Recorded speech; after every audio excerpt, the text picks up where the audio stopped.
What's happening, friends? Lord back with a little short video here. I figured I'd mix it up a little bit, maybe do I don't know if I'd call it a review, but just thoughts on the latest Predator film, Predator Badlands. I went and saw it the other day with a friend of mine.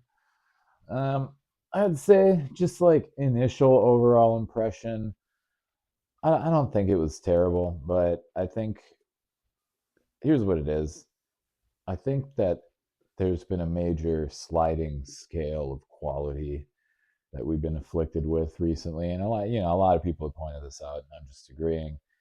I think that our bar has fallen very low, or at least mine has. Like, since so many movies have been like complete and utter piles of shit, when you run into something that's like mediocre, the range between absolute shit and mediocre becomes huge. So these mediocre things could be mistaken for good. And the reason we know they're mediocre is because we can look back at when shit kicked ass, and you can look back at Predator 1 and even Predator 2, I would say. That's back when it kicked ass. Those films were actually excellent for their time. And yeah. They weren't mediocre back then. Those were not mediocre action films, mediocre science fiction, mediocre horror. Like those were top tier, and they still are. They hold up really well. And unlike Predator Badlands, it's not going to be a movie people are revisiting in years to come with grand accolades. I will say it's probably the third best Predator movie. Sure, why not? I'd throw that out there.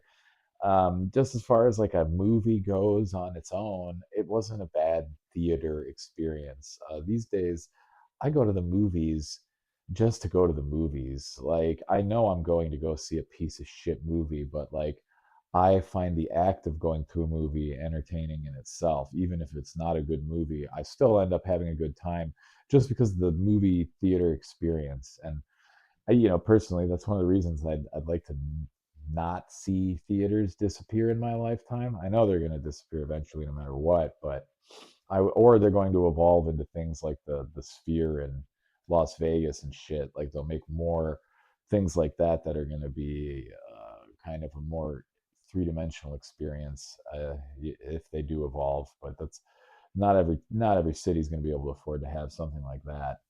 But yeah, in any case, I think like going to the movie is a good time, even if it is to go see a shitty movie. And in this case, I think I might be a little blinded by the fact that I was just having a good time at the theater. So, like, once again, that can create the mistaken sense that you're watching a decent movie. The reality is like nothing against Predator Badlands. Uh, and then the people who actually enjoyed it. But it like the film in itself, like it had some continuity problems, even just sitting down watching the damn thing. Like for them to be able to defeat this thing with one of the Predator's grenades, like they were able to capture it with one grenade, one ice grenade. That's all it took.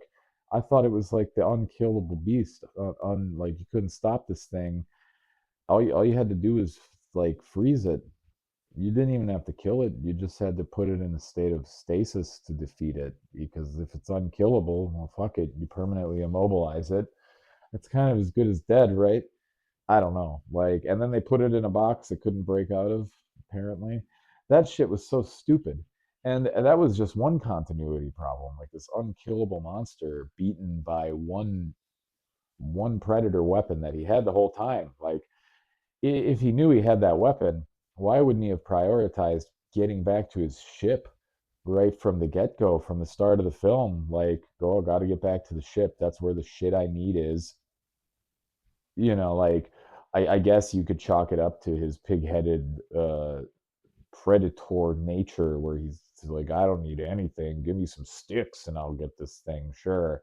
Maybe that attitude is what spurred him on and he chose not to go back to his ship. I don't fucking know. but it still doesn't make sense if you know your ship has an item in there that could pretty much fucking one shot this thing. I feel like you prioritize getting to your ship, but whatever. That's not the only continuity issue. It's like the synthetics. Um, it was almost like they didn't even like they seemed like they were surprised by their own technology, and I only say that because like the biggest problem is the android, the female protagonist, Ari, whatever the hell her name was. They had a weird name. I don't care. Don't I don't need to remember it because it sucked. But like her legs walking back on their own, walking back to her body. Like first of all, why didn't they do that in the first place? I guess it's because she didn't attach that little thing to it, which I don't that reconnected the two halves, I guess. They didn't explain any of that shit. But yeah, so whatever. I guess I can overlook the fact that her legs didn't just walk back to her while she was still even in the nest. And apparently her legs are very capable of kicking the shit out of synthetics on their own. I feel like they'd be capable of like walking back to her upper body and getting her out of that nest. But I don't know. I'm happy to overlook that until you get to the part where all the synthetics seem really like caught off guard by her disembodied legs just wandering, like walking around, and got the jump on them and even kicked their asses. Aren't they made out of the same technology? Like, theoretically, couldn't their legs just be walking around like that? Is she a stronger? Is she stronger than the other androids because she's one of the twins that they were specially made? Is that why she's so much stronger than them? I don't know. And why like and she ends up turning. I'm going to tell you right now, like, why would this mother entity create these machines that could think for themselves so far enough that they could turn on her? I feel like an entity like that wouldn't allow that to happen. I feel like an entity like that would have some fail safes instead of like telling her sister like, "Ooh, eliminate her." Like, shouldn't she like remotely be able to deactivate this thing? Like, why isn't that why they clearly displayed levels of technology that it would have been possible to have some kind of remote fail safe.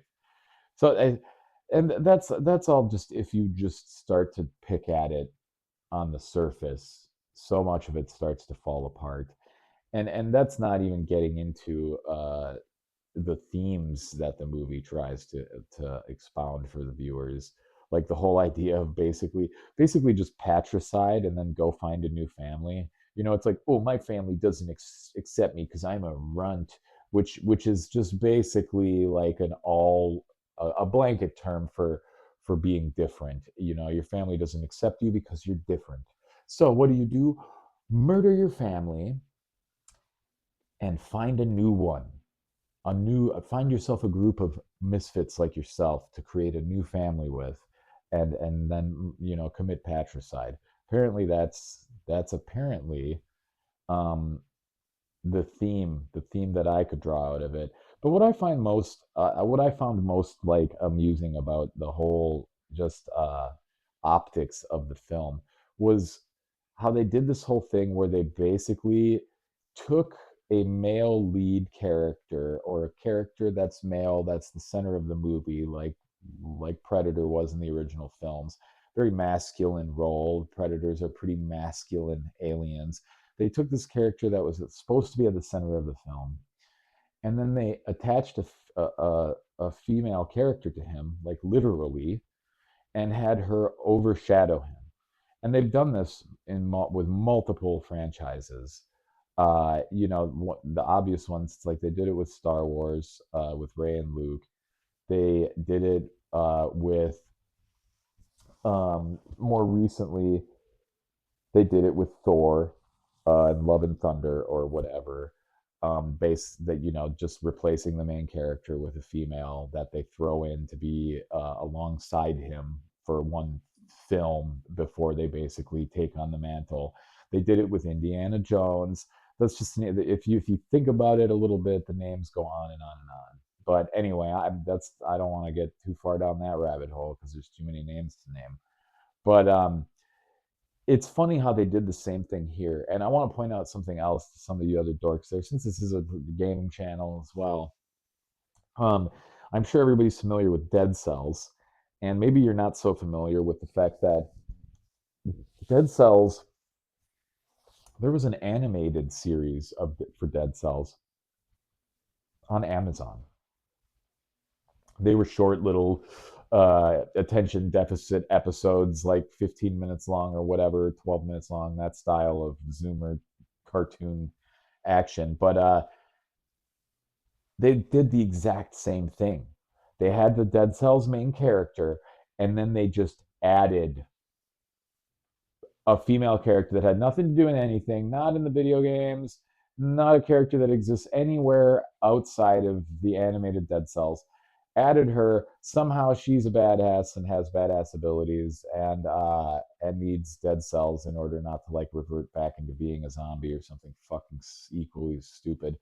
Yeah, they literally just attached this female character to the Dead Cells character and made a cartoon about her, and he's basically her sidekick. That's what it made me think of when I was watching Predator Badlands. I just thought of Dead Cells right away because they just took a female character and just attached it to the male character. And in this case, they literally strapped this female character to his back. So it's like they knew they couldn't replace the main character with a female, so they just literally just attached one to him, which is outrageous. Like the symbolism there, they just strapped a female to his back because they knew that it would be rejected by the fans unanimously if they had this movie be about like the first female predator, let's say, or whatever that we would see in the franchise.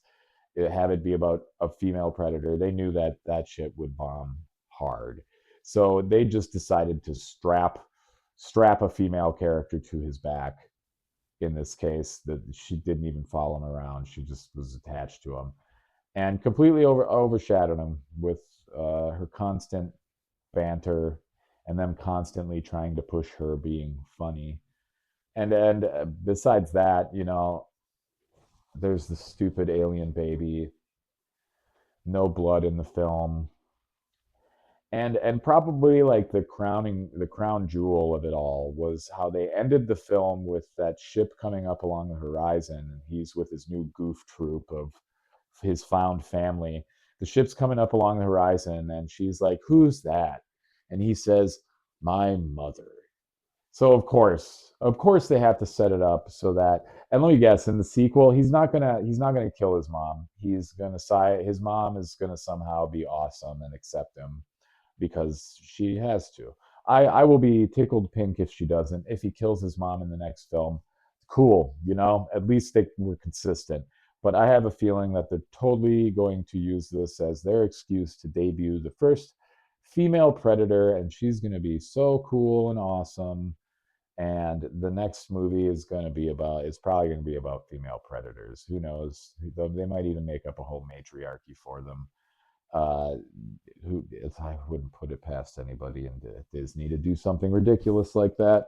So yeah, overall the movie, it was an all right movie experience, but like the film hardly stands to any minor scrutiny, any minor application. Like if you take the film's own logic and apply it to itself, any mild self logic application, uh, the film starts to fall apart.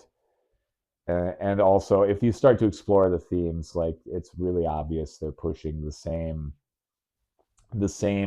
weird, creepy Disney themes about found family and rejecting your parents, and you know, accepting a bunch of weird, weird shit like Disney wants you to. So yeah, I mean that's pretty much it. That's my thoughts on it. Like general, for the most part, it's just like the female lead really overshadowed the predator. They would have made the predator a female if they could. I think if they didn't think it would have broken the film. So instead, they just strapped a female character to his back and called it a day. Which I guess whatever. Initially, it seems like a novel concept and just kind of calls back a little bit of like Chewbacca and C3PO comic duo, but yeah, not exactly though. Yeah, yeah, I guess so. That's all I got. I think if you can go to see it cheap, why not? If there's nothing, I miss going to the movies, so it's like even when there's something that I know is going to be shitty, if I at least like recognize the franchise, I'll go for funsies just because I don't get to go to the movies very often because nothing that appeals to me ever comes out. So I can at least watch them like destroy my beloved franchises of yore. uh, that in itself is some kind of weird masochistic entertainment, I guess. But it is nice just to be at the theater. I guess that's all I got today. I don't want to drag on too long. That's my commentary on Predator Badlands. So yeah, take it or leave it. I wouldn't be clamoring to see this one, but if you got nothing better to do, give it a go. Yeah, with that said, I guess that's going to be Jellord out. Take it easy, my beautiful friends.